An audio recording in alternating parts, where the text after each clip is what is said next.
because they have hardware support.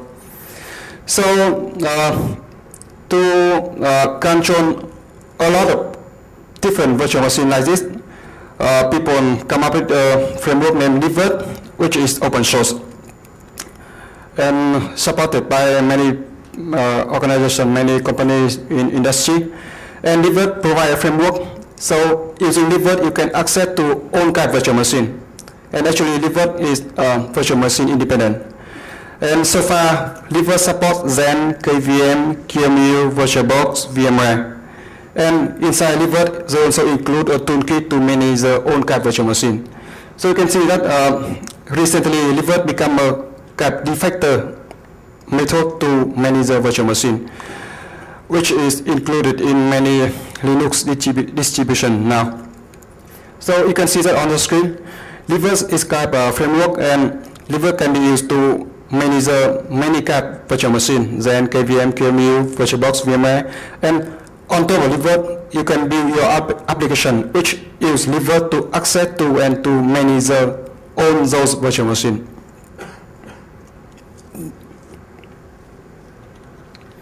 Okay, so how about detecting malware for virtual machine now? The idea is that we design eKimono, the malware scanner for virtual machine, by putting the scanner outside of the protected virtual machine. And actually, we put the scanner inside the host virtual machine. And from here, we let the scanner access to the rest virtual machine memory, and we perform many actions. First of all, you can scan the memory of the rest virtual machine to detect malware. Or we can even manipulate the memory of the virtual machine. So first of all, you can disable malware if you want to. And here is the architecture. It's very easy to understand. You can see that in the host virtual machine, I run the malware scanner. And from here, the malware scanner access to the memory of the rest virtual machine. And we can scan the memory to detect malware inside the rest virtual machine. And because we can do that because all the virtual machine allow you to access from the host virtual machine to rest virtual machine, because they usually provide some virtual machine interface, and you can use that interface to access to the memory of the rest virtual machine from the host virtual machine. So we can see that with this design, my dream come true. You can see that this scanner deletes the memory resident only malware, right? I delete the malware that stay in the memory. And from outside, I can get the correct information even if the malware run in the operating system of the virtual machine. Why? Because I don't rely on the virtual machine operating system to get the information. I can show you how to do that later. And because my scanner run outside, so the malware inside cannot attack it, right? It cannot tamper with my scanner. It cannot attack my scanner. And this one is impossible by design. And besides those advantages, we have some more advantages. First of all, my malware scanner is invisible to the malware. It runs outside. The malware inside cannot know that it is being monitored by the scanner running outside. And from outside, you can effectively disable the malware by manipulating the memory of the virtual machine, of the guest virtual machine. Yeah, the idea is very nice, easy to understand, and sound very simple, but actually it's not. There are many challenges to develop such kind of malware scanner. First one, because from outside you want to understand the virtual machine, the memory of the virtual machine. But usually from outside you only see the raw memory. From outside your scanner only sees the first page of the memory, second page physical memory, third page physical memory, and that's all. There's no context from the memory. You only see the physical memory. So you have to analyze the raw memory. You have to analyze the physical memory to understand the internal context from the memory that you can access to from outside.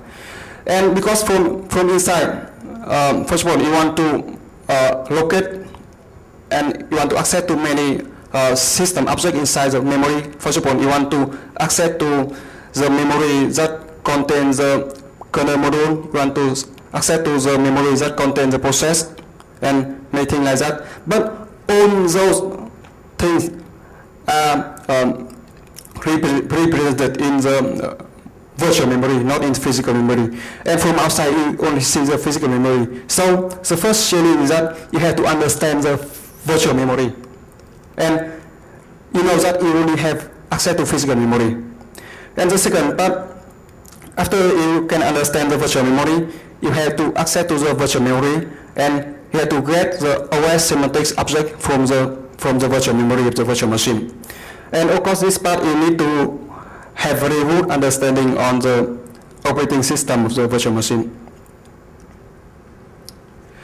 So there are two problems: how to understand the virtual memory and how to get the OS semantics object from the virtual memory of the virtual machine. And we solve those problems by designing a multiple layer framework. To understand the virtual memory, we design the framework named AnyDoor. To get the OS semantic objects from the memory of the virtual machine, we come up with another framework named Nguyen. And here is the full architecture. We split the eKimono into multiple layers, as you can see in the screen. At the bottom, we have a framework named AnyDoor. And on top of AnyDoor, we have another framework named Quynh. And on top of that, we build many applications that access to the guest virtual memory to perform many things. And eKimono can be used to scan the malware inside the virtual machine. So after this, I will go into detail of each layer in this picture. The first layer, AnyDoor. As you will remember, AnyDoor can be used to access to the physical memory and virtual memory of the virtual machine.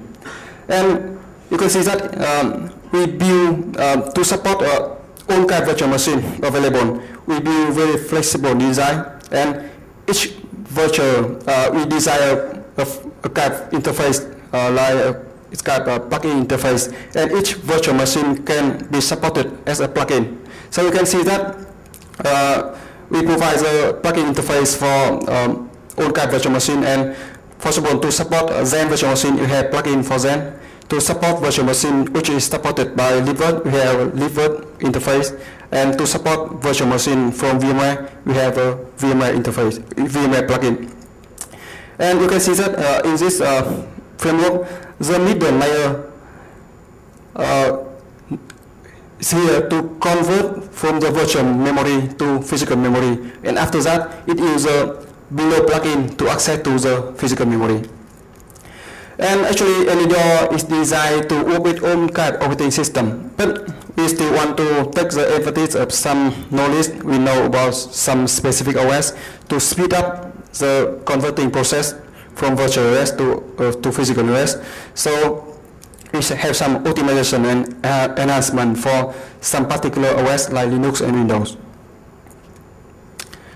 Okay, so here I emphasize again. AnyDoor can access to physical memory of the virtual machine, and it doesn't depend on operating system, and it works with all kind of virtual machine, and actually it supports Zen, KVM and QEMU out of the box so far. You don't need to do anything to support those virtual machine. And we can also support VMware, but not yet, and I explain later why.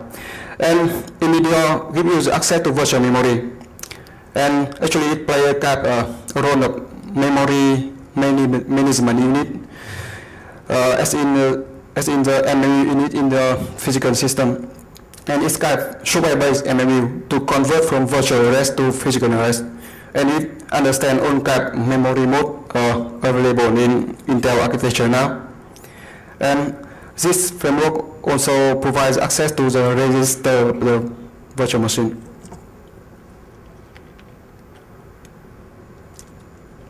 Yeah, AnyDoor supports Zen now, and we re-implement some code from Zen to for the Zen VM plugin.